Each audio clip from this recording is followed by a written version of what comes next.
will start with America's greatest export, the triple option. It is going to Dublin to take on Notre Dame Fighting Irish. The number 13 Irish play Navy at 1:30 p.m. Central on NBC. Notre Dame is a 20.5 point favorite. So, guys, I'll kick it. Trey, I guess I'll kick it to you first.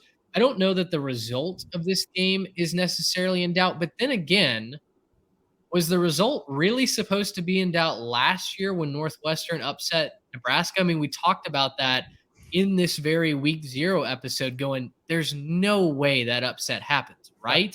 And sure enough, it did. Yeah, I mean, weird things happen in Ireland, right? We get these weird situations. Jet lag could be affecting a team, or just a weird practice, or a weird breakfast at the hotel. There's just so many variables that get injected when you're playing literally overseas in your first game of the year. So just variables on variables on variables. I don't personally think that Notre Dame is on upset alert. Obviously, we could change that by the second quarter of this game, but I think the line, correct me if I'm wrong, guys, the line on that Nebraska Northwestern game last year, I think was somewhere in the 10.5 range. I don't think it was 2 scores. Yeah. Yeah. I don't think it was as wide as 20.5. So look, this is going to be really interesting for Notre Dame. Like you said, I don't know that the outcome is necessarily in doubt. Obviously, this is a quote unquote rivalry game that gets played every year, but one that Notre Dame typically does pretty well in. And I don't know. I think if you're a Notre Dame fan, you're just kind of looking to, cross your T's and dot your I's in this one, right? You're looking, is Sam Hartman comfortable in the new offense that he's running? Is the defense still running, up to the speed that they're accustomed to? Are they up to the standard that they're accustomed to? Is there someone that's going to break out as a possible deep threat or a possible electric playmaker from the skill position side of things? So that's what I'm looking for if I was a Notre Dame fan. And, also I'm looking for an entertaining football game. Like I said, teasing my ledger pick, I do have Navy covering the spread. I think they'll keep it within the 3 scores. And largely I'm in on that because of this kind of new look offense that Navy's going to run. Obviously, it's not going to be an air raid, but they are implementing more downfield passing. They do want to pass the ball more this year. I'm excited to see that. I'm excited to see what that looks like. I don't envy them trying to install that against Notre Dame's defense, but I'm really excited to see what it looks like. Yeah, and I think when you look at this game, my big concern for Navy is you're trying to install this offense against what should be a very good Notre Dame defense. There's a few question marks on the defensive line, but not that many. It's more just who's going to step up and be the big playmaker. But on the back end, it's extremely good. It's extremely talented in the linebacking core, very good DBs.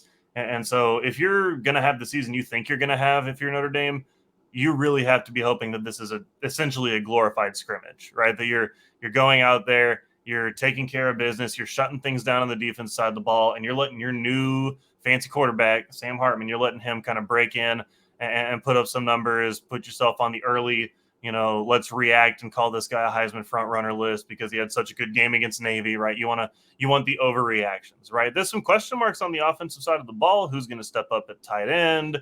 Is the converted running back wide receiver going to end up being any good? And that role, who's going to run the ball? Who's going to be effective with that? But I think you have to be able to put up big points here, and you have to win this one comfortably. I picked them to do so in the ledger, right? I picked them to win this one, cover that 20.5. And I think they're going to have to do that if you're going to have the season that you want to have, right? You can't come out that flat if you're Notre Dame. I'm really curious to see how the offense for Notre Dame gets through their paces, right? Because Notre Dame, by all accounts, should have a very solid rushing attack. Sam Hartman's obviously coming in, and he's going to be the best quarterback that Notre Dame has had since when? Brady Quinn, probably. Yeah. I mean, you know, a decade and a half.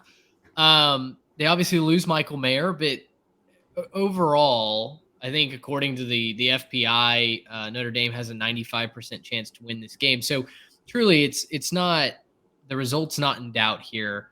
Trey, I do like your thought that Navy can cover the spread, just because, one, it's week 0, right? You mentioned traveling overseas. Listen, maybe you have an extra heavy full Irish that morning, right? And Notre Dame's just a little sluggish. Maybe they have a little bit too much of that blood sausage and it's just weighing them down.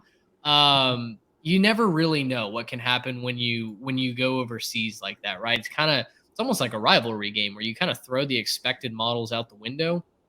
But truly, Garrett, I think you're right. I think Notre Dame obviously has to show up to play, and they need to bring that edge. But I do think this ultimately ends up being more of a scrimmage for them. How it was interesting. One of the prop bets on my bookie, which is who we're using for all of our lines for the ledger, I believe the favorite was more points scored in the first half than the second half. I'm actually more inclined to go the other way. I think especially when you're at such a road game for both teams, maybe that first half is a little bit more sluggish. That's what we saw last year in Nebraska Northwestern, right? Where it was a little bit more teams feeling each other out, teams getting play calls, formations, snap counts. And then in the second half, it opened up a little bit more. I'm kind of curious and a little confused by that betting action. If I was to put some nuggies down on that, I would have gone the other way. That might have more to do with defensive adjustments on Notre Dame's side, being able to like shut down whatever Navy comes out with. Yeah. And because I mean, you got to have to look at what they're doing. They might score some points on you with this new offense. That might be something interesting that you didn't pick up on film. You didn't pick up in the offseason, whatever it is. At the same time, they're still pretty elite as a defense. And so going into the half, figuring out what went wrong, if anything went wrong, they should be able to come out and stifle them in the second. And then it's just, can Notre Dame score more points than they did in the first? I mean, I get your point. I think it makes sense that, yeah, they come out maybe a little bit sluggish, but at the same time, you got to think that they've got some scripted stuff for their first drive. They've got some stuff to come out sharp and to look good.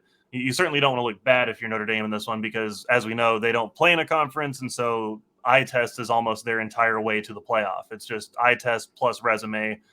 And so you can't beat Navy by 10 points, right? If you beat Navy by 10 points, you're already, in a lot of voters' minds and in a lot of the committee's minds, you're probably out. And it's early and it's whatever, but they're saying, Notre Dame's not that good. Let's go back to the guys in the conferences. So you got to come out here and make a statement quick. If you're Notre Dame, I think they'll do so. Gracious, how about